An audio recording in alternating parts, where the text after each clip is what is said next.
तो आज चीन में एससीओ सम्मेलन के दौरान की बहुत सारी वीडियो आज बहुत सोशल मीडिया पर खूब वायरल हो रहे हैं और जिसे आप सिर्फ वीडियो के तौर पे देख रहे हैं, असल में उस वीडियो में कई तरह के मैसेज छुपे हुए हैं जो कि पूरी दुनिया में जा रहे हैं। ये सिर्फ वीडियो नहीं, ये बदलती दुनिया में बहुत तेजी से बदलते समीकरण और संबंधों का एक मजबूत सबूत है, एक बहुत ही पुख्ता सबूत है। वीडियो में आपको जो पहला तस्वीर मैं आपको दिखाने जा रहा हूं, पहली तस्वीर, उसमें जरा गौर से देखिए।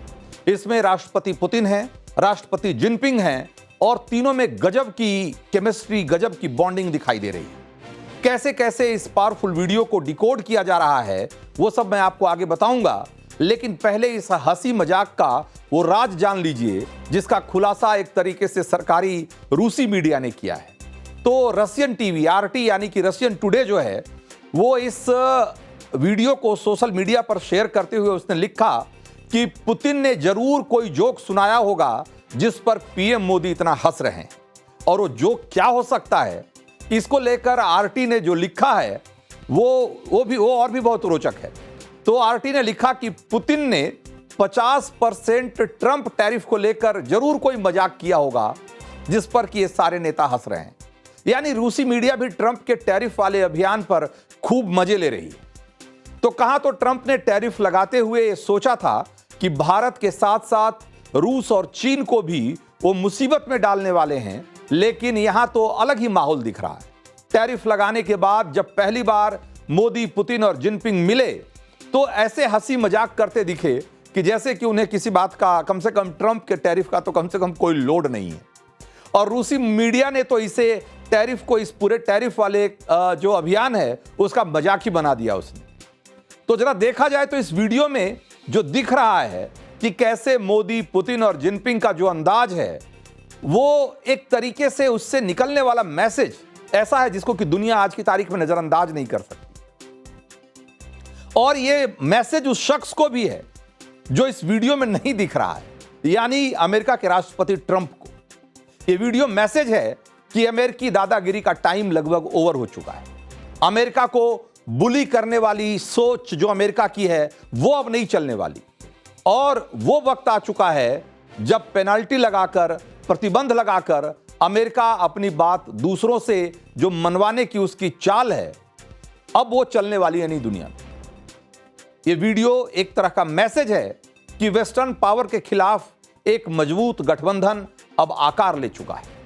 और ऐसा नहीं है कि मोदी, पुतिन, जिनपिंग के बॉडी लैंग्वेज में ही अमेरिका को मैसेज देने वाला कॉन्फिडेंस था, बल्कि जब बोलने की बारी आई तब भी तीनों देशों के नेताओं ने अपने अपने हिसाब से अमेरिका को और ट्रंप को मैसेज दिया, और जिसका मूल ये था कि अमेरिका जितनी जल्दी हो ये धौंस दिखाने वाला रवैया छोड़ दे, और ये अमेरिका और पूरी दुनिया के लिए ये उतना ही अच्छा होगा। एक बार सुनिए जरा तीनों नेताओं ने एससीओ के मंच से क्या कहा। ग्लोबल साउथ की आकांक्षाओं को आउटडेटेड फ्रेमवर्क में कैद रखना भावी पीढ़ियों के प्रति घोर अन्याय है। नई पीढ़ी के बहुरंगी सपनों को हम पुराने जमाने की ब्लैक एंड व्हाइट स्क्रीन पर नहीं दिखा सकते। स्क्रीन बदलने की होगी। И, конечно, ШОС вносит ощутимый вклад в укрепление атмосферы сотрудничества, отжившим евроцентричным и евроатлантическим моделям. We should uphold fairness and justice. 弘扬正确二战史观， We must promote a correct historical perspective on World War II and oppose the Cold War 对 mentality, 抗 block confrontation, 霸凌行 and bullying practice. तो Trump ने जब टैरिफ लगाया हिंदुस्तान पे, या जब टैरिफ वाले इस अभियान की शुरुआत की, तो उसका मकसद ये था कि रूस से भारत को अलग करना। लेकिन चीन से जो तस्वीरें निकलकर सामने आ रही है एससीओ के बैठक से, वो ये बता रही है कि अलग करना तो दूर, अब ऐसा लग रहा है कि जैसे कम से कम रसिया और इंडिया के बीच में जिस तरह की का बॉडी लैंग्वेज दोनों देशों के नेताओं के बीच में दिख रही है, वो इस तरह का गठबंधन इतना मजबूत दिख रहा है कि अमेरिका को भी इसकी एक तरीके से अंदाजा उसको नहीं रहा होगा कि जब ये तीनों देशों के नेता मिलेंगे आपस में तो वो इस तरीके से मिलेंगे कि जैसे कोई बिछड़े हुए यार मिल रहे हैं। और इनके बॉडी लैंग्वेज में जो बात बिल्कुल स्पष्ट तौर पे देखी जा सकती है वो ये है कि ये जो इंडिया, चाइना और रसिया का जो एक गठजोड़ है वो कोई अस्थाई या कोई टेम्पररी गठजोड़ नहीं है, बल्कि वो इस सदी की डिफाइनिंग फ्रेंडशिप है। भले रूस और भारत के बीच में तो खैर एक अरसे से, एक लंबे अरसे से दोनों देशों के बीच में बहुत अच्छी दोस्ती रही है, और चीन और इंडिया का जो संबंध है वो थोड़ा उतार चढ़ाव का दौर उसमें भले रहा बीच में, लेकिन अगर देखा जाए तो बदली हुई परिस्थितियों में अब ये दोनों देश एक साथ मिलकर और जो अमेरिका की दादागिरी वाली, जो चौधराहट वाली जो सोच है, उसको चुनौती देने के लिए एक दूसरे के साथ आ खड़े हुए। और आज जब जब प्रधानमंत्री नरेंद्र मोदी और रूस के राष्ट्रपति व्लादिमीर पुतिन एक साथ दिखे तो ऐसा लगा कि जैसे दो दोस्त महीनों बाद मिले हैं। और तो और रूसी राष्ट्रपति व्लादिमीर पुतिन ने अचानक ये फैसला लिया कि वो अपनी कार में ही पीएम मोदी को बिठाकर मीटिंग वाली जगह पर ले जाएंगे। और चूंकि उन्होंने अचानक से प्रोग्राम बनाया था, या यूं कहिए कि उन्होंने अचानक से फैसला किया था, इसलिए उन्हें 10 मिनट तक पीएम मोदी का इंतजार करना पड़ा। फिर जाकर प्रधानमंत्री मोदी आए और दोनों पुतिन की कार में सवार होकर के ही एससीओ की बैठक वाली जगह तक गए। और इस दौरान रूसी पत्रकार भी पुतिन के इस फैसले से थोड़े हतप्रभ थे, थोड़े सरप्राइज थे।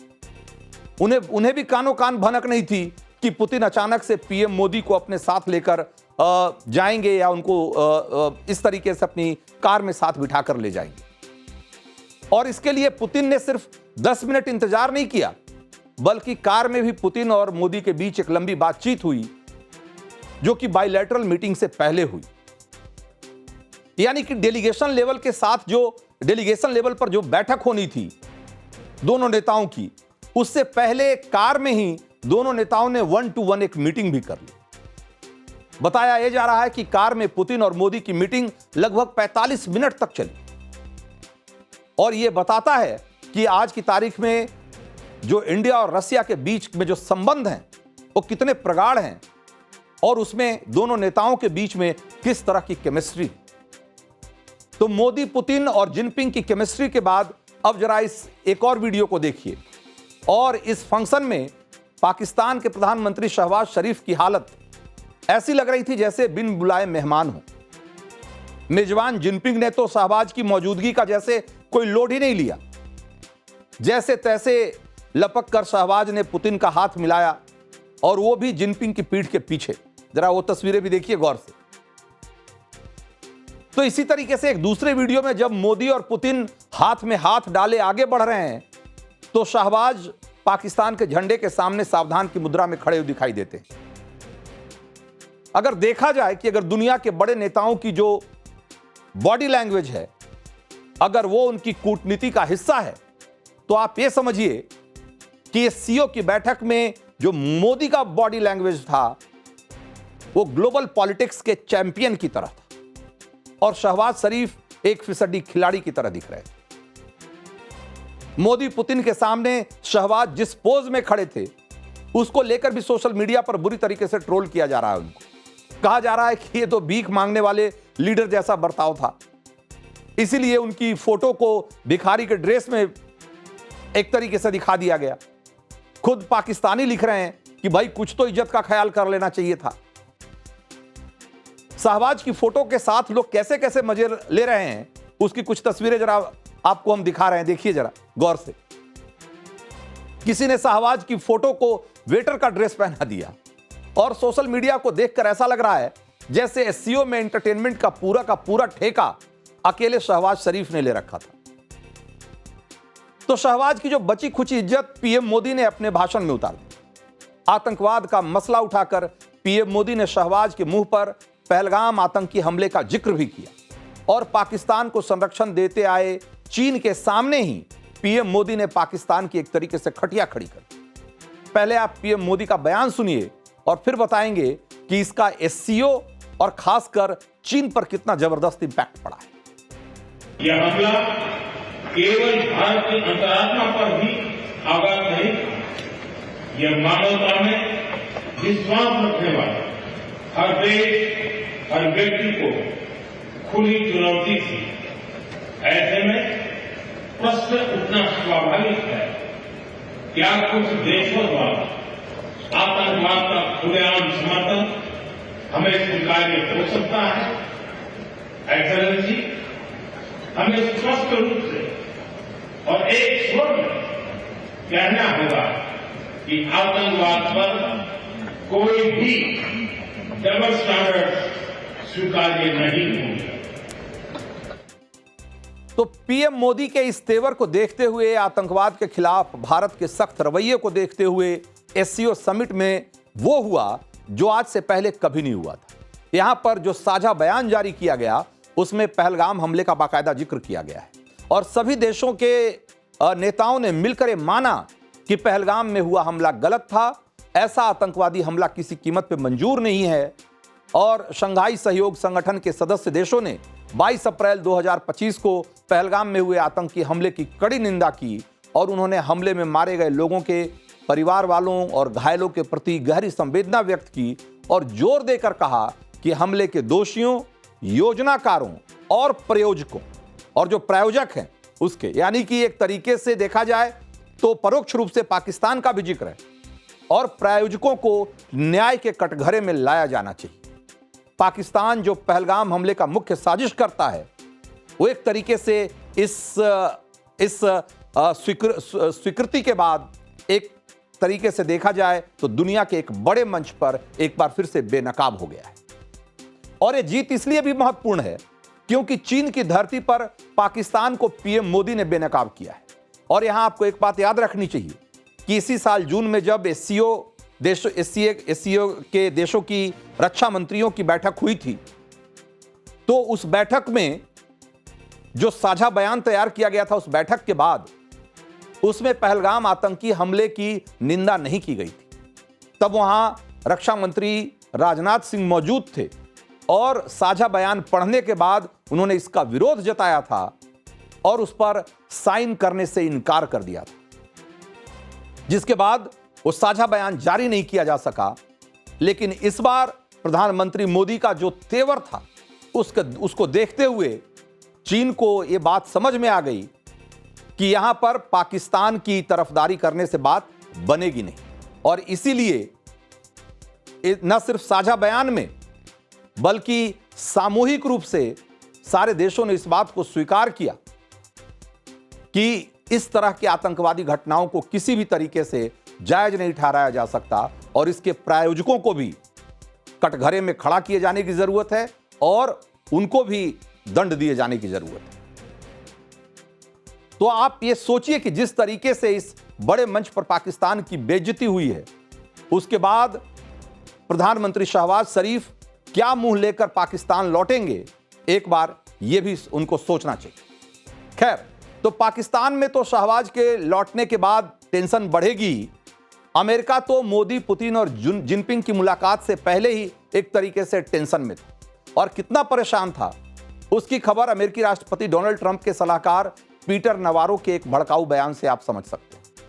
नवारो रूस से तेल खरीदने को लेकर भारत पर लगातार निशाना साधते रहे और इस बार उन्होंने यहां तक कह दिया कि भारत के रूसी तेल खरीदने के फैसले की कीमत आम भारतीय चुका रहा है और फायदा उठा रहा है ब्राह्मण। आप सोचिए, उस बयान को एक बार सुनिए और फिर आपको लगेगा कि जो अमेरिका के राष्ट्रपति और उनके आसपास वो लोग जो कि सो कॉल्ड नीति निर्धारक हैं, जो पॉलिसी मेकर्स हैं, वो भारत के बारे में कितनी कम समझ रखते हैं और उनमें से कई लोग तो कितनी ओछी राय रखते हैं। जरा एक बार सुनिए। Modi's a great leader.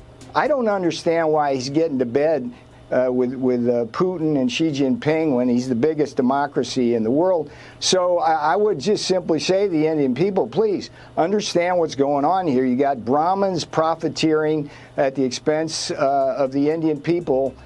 We need that to stop. तो पीटर नवारो ही वो शख्स थे जिन्होंने कि रूसी तेल खरीदने को लेकर जो रूस और यूक्रेन की जंग है उसको मोदी का युद्ध बता दिया था। और अब देखिए जिस तरीके से उन्होंने ये बयान दिया है उसको देख करके तो ऐसा लगता है कि जैसे जो ट्रंप हैं और उनके सारे सलाहकार, जो भारत को लेकर उनकी सोच है, या तो दुरुस्त नहीं है और या तो वो किसी एक तरीके से ऐसे ख्याली सोच में हैं, या उनकी अवधारणा भारत को लेकर के ऐसी है कि जिसमें वो कभी भी सही फैसला नहीं कर सकते। जिस तरह की हास्यास्पद बातें कर रहे हैं कई बार ट्रंप और उनके सहयोगी, उसको देखकर ऐसा लगता है कि वो भारत को लेकर या तो भारत को बहुत कमतर आंकते हैं, या प्रधानमंत्री मोदी की नीतियों और उनकी कूटनीति को उन्होंने अभी तक कमतर आंका है। लेकिन एससीओ से जो तस्वीरें उभर के आ रही है, उसको देखने के बाद उनको अंदाजा लग गया होगा कि उन्होंने जो अंडर एस्टिमेट करने की कोशिश की है भारत और प्रधानमंत्री मोदी की कूटनीति को, उसका कैसा करारा जवाब उनको एससीओ की बैठक से मिल रहा है, ये तस्वीरें देखकर उनको इस बात का एहसास हो गया होगा। For more of such videos, do like, share and subscribe to ET Now Swadesh.